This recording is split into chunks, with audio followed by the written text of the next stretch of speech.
Welcome to Nightmare County. I'm your host, Rando M. Gould, and I want to thank you for tuning in as we continue our part 2 of a two-parter of slasher movies you should see that you probably haven't seen.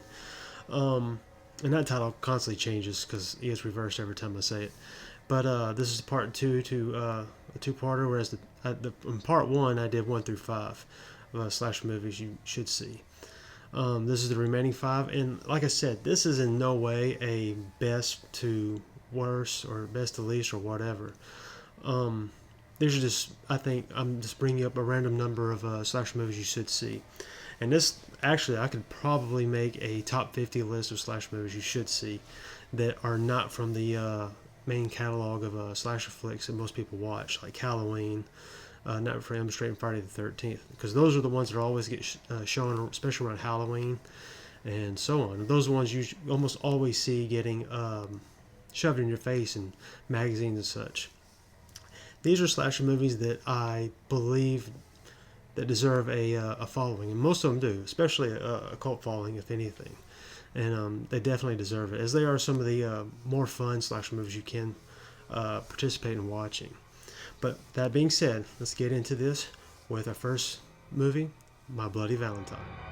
My Bloody Valentine was released in 1981. While many of today's fans are more familiar with the 2009 3D remake of My Bloody Valentine, the original is by far the superior slasher. My Bloody Valentine takes place in Valentine's Bluff, where 20 years prior, while the town gets ready to celebrate a big Valentine's Day dance, the mine supervisors decide to leave the workers behind to join in the festivities when disaster strikes, killing all but one man, that man being Harry Warden.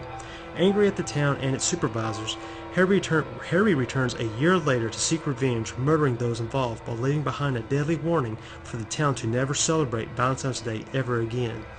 Yet, the present-day Valentine's Bluff citizens of the town decide to put the past behind them and celebrate Valentine's Day with another dance. Just as they prepare to do so, the body count starts to rise, and body organs are found with poems warning the town to cancel. But, in regular slasher movie tradition, a group of young adults decide to hold a dance at the very coal mine that the miners died at 20 years prior. Does Harry Warden actually return? Who knows? You have to see it to find out. My Bloody Valentine hits every mark that makes a slasher movie fun.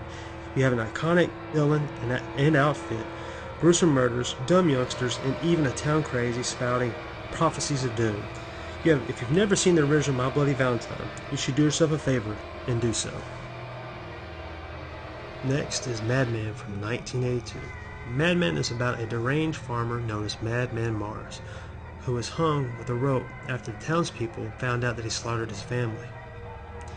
Yet, the morning after he was hung, his body was missing, and it is said that Madman Mars still haunts the woods at night, or so that's the way the campfire story goes, as kids and counselors tell the tale on their last night of camp.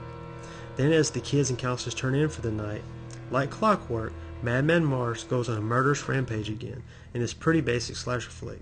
Yet what makes Madman worth checking out is its creepy atmosphere and sense of dread and memorable killer in Madman Mars, especially with his claw-like nails and bald hair blowing in the moonlight. Plus, how many slasher villains do you know that climb trees and jump from trees and kill people? Because this is what you're going to get in this flick, which is pretty intimidating when you think of someone like the size of Jason Voorhees up in a tree and jumping down on people. But this film, other than all those things, also happens to feature some really creative kills, with one involving a car hood that should please even the most diehard of slasher movie fans. Just remember, if you say his name above a whisper in the woods, he'll hear you and come after you. Next up is Intruder from 1989. Intruder is probably one of the most important slasher movies on this list. Not only did it bring together KNB FX, most famously known for the effects work done on the Walking Dead series, Intruder is also directed by Scott Spiegel, who wrote The Evil Dead 2 Dead by Dawn. This film also happens to cast many of the cast members from Evil Dead 2 as well. Intruder delivers on the red stuff, as it is one of the gorier slasher flicks on this list. It is another straightforward slasher flick, though, where people are trapped in a grocery store with a killer. But it does have a great whodunit written into the plot with a nice sized body count added to the mix. Scott Spiegel directs a fun, little known slasher flick that should satisfy any horror movie fan. Next up is Fade to Black, which was released in 1980. Fade to Black is a film that focuses on a film buff who has fantasies about movies while assuming the disguises of the characters from those films, until one day his fantasies and reality crash into each other due to bullies from his everyday life who make fun of him. As he starts to lose his mind, he becomes homicidal when a Marilyn Monroe lookalike stands him up on a date. As he changes into the different characters, he sets out to destroy those who have wronged him, and with each kill, he becomes even more unhinged. Every kill in this film is well thought out with great performances, further strengthening this flick. It is a very different slasher movie that feels totally original and well worth your time. This is another slasher movie that I enjoy because the killer constantly changes the way he looks before each time he kills somebody, which to me is something really fresh that is unique within a slasher movies. And it's, like I said, it is well worth your time and you should seek it out. And last but not least is Terror Train from 1980. Terror Train stars the immortal Scream Queen Jamie Lee Curtis in a slasher movie that does not get nearly enough love. Terror Train starts off when a fraternity prank goes horribly wrong, like they always do, at a New Year's Eve party. Due to the prank, freshman Kenny Hampson ends up in a mental institution. 3 years later, the same fraternity and sorority celebrate their last New Year's Eve together, partying on a train, and a killer just happens to catch a ride. The party also just happens to be a costume party, allowing the killer to change disguises several times in order to evade detection, which honestly gives this slasher flick a slight edge over others, as it always keeps you guessing as to who the killer could be.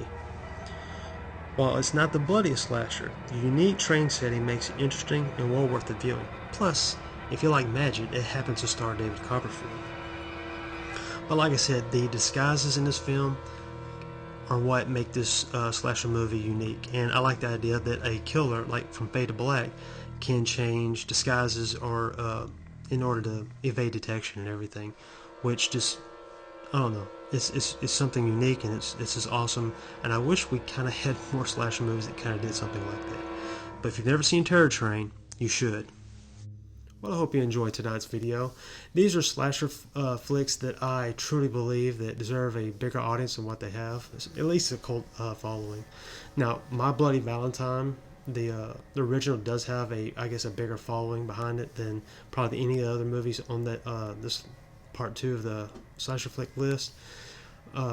Madman's probably right there behind it, but My Bloody Valentine has a bigger following, mainly due in part to the remake that came out in 2009, which caused a lot of people, because I remember whenever that movie came out, they repackaged the My Bloody Valentine on DVD and everything, put it out there for people to watch, and then it just kind of disappeared right after that.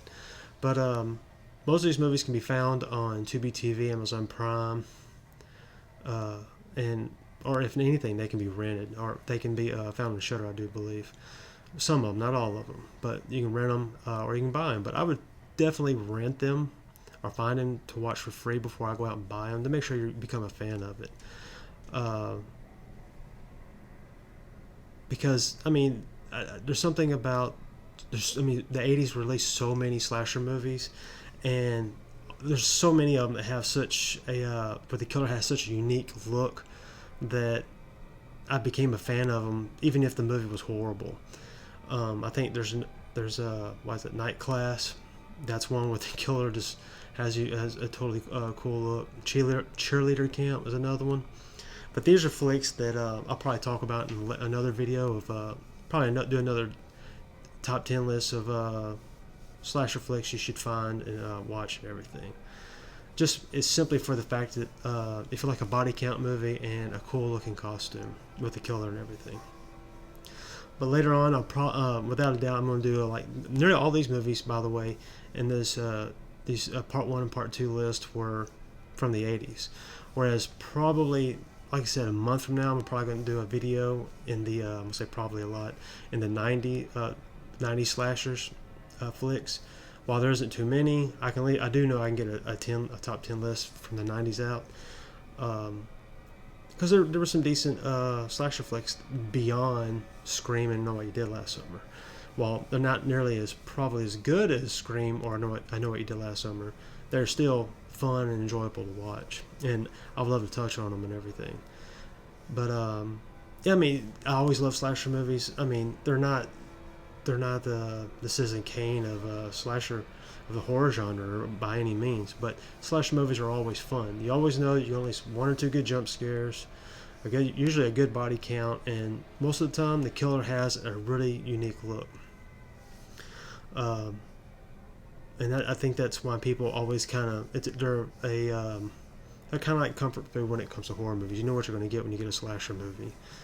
Um, I mean, they all can't be Halloween or Friday the 13th or Nightmare on Elm Street, but they're still fun in their own way. But that being said, though, I want to thank you for tuning in. Don't forget to follow me on Instagram and Facebook under Nightmare County. And if you haven't already, hit that subscribe button and that like button, as I would greatly appreciate both. And don't be a stranger and tune in.